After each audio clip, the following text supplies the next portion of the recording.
Hi guys, welcome to my new vlog. आज मैं आपको एक ऐसी कहानी सुनाऊंगी जो बिल्कुल ही सच्ची और हकीकत पर मबनी है। एक पुरानी हॉस्टल बिल्डिंग में सबसे ज़्यादा वीरान कमरा था, नंबर 313। कोई भी लड़का वहाँ ज़्यादा देर तक ठहरता ही नहीं था।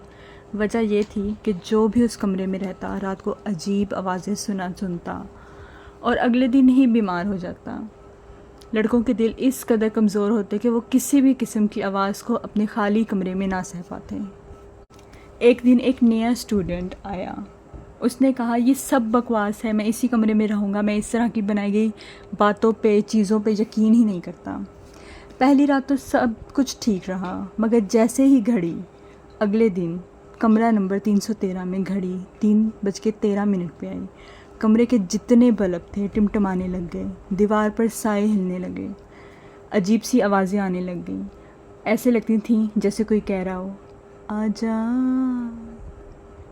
हालांकि कमरे में वो अकेला था। उसने सोचा शायद मेरा ये वहम है, शायद मैंने इतनी कहानियाँ सुनी हैं इसीलिए ये सब है मेरे साथ। लेकिन वो नहीं जानता था कि दर हकीकत उस कमरे की हकीकत ही क्या है। लेकिन फिर उसने हिम्मत की। उसने बोला कि मैं तो स्ट्रॉन्ग हूँ, मुझे तो आदत है अकेले रहने की। उसने हिम्मत की।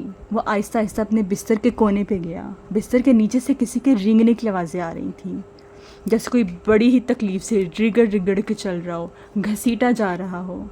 सांसें बहुत तेज़ तेज़ थी कमरे में, जबकि वो तो इतनी तेज़ सांस ही नहीं ले रहा था। खैर, उस लड़के ने बहुत हिम्मत की, बहुत ही ज़्यादा हौसला बांधा और वो अपने बिस्तर के कोने पे आया। जब उसने अपने बिस्तर से नीचे झुक के देखा तो नहायत ही ज़्यादा आग बगोला और सुर्ख आँखें नज़र आईं जो उसे बहुत ही गौर से घूर रही थीं। और ऐसा लग रहा था कि जैसे आज वो मर जाएगा, आज उसका आखिरी दिन होगा। वो आंखें इस कदर गुस्से में थीं और उन आंखों में करोड़ों किस्म के सवाल थे। वो जैसे ही पीछे हुआ, वो आंखें, वो हर एक चीज़, सब कुछ गायब हो गया। साए, आवाज़ें आना, हर एक चीज़। खैर, जैसे कैसे करके उस लड़के ने अपनी वो रात काटी। अगली सुबह इसने हॉस्टल छोड़ने का फ़ैसला कर लिया। जाते हुए इसने वार्डन से कहा, 313 वाले कमरे में रात को कौन रहता है? वार्डन ने मुस्कुराकर कहा, वो कमरा तो पिछले 10 साल से बंद है। ना किसी स्टूडेंट को दिया जाता है, ना उसके बारे में कोई बात होती है। वहाँ तो कोई नहीं रहता। ये हकीकत, ये कहानी, ये हॉस्टल की लाइफ इस कदर खौफनाक, इतनी तकलीफ़दा और उस एक कमरे में छुपे हज़ारों राज, दिल दहला देने वाली कहानी। ये तो उस लड़के की खुशकिस्मती थी कि वो बच गया, वरना वो आँखें, वो घड़ी, वो कमरा, तारीख, दिन और ये सब जब मिल जाते, और उस लड़के का क्या होता तीसरा महीना और उसकी होती 13 तारीख, 3:13 और कमरा 313। खैर, जो भी था वो तो बच गया।